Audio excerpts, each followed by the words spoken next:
Hey everybody, my name is Marcus, and in this video I will show you a simple way how you can add a code in Wix. So let's start. The first thing you want to do is just be in here in Wix, and then just click add here and add a text or like search and just write here code, right?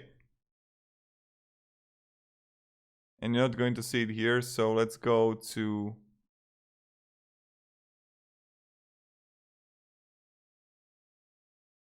empt and custom empt and add HTML frame.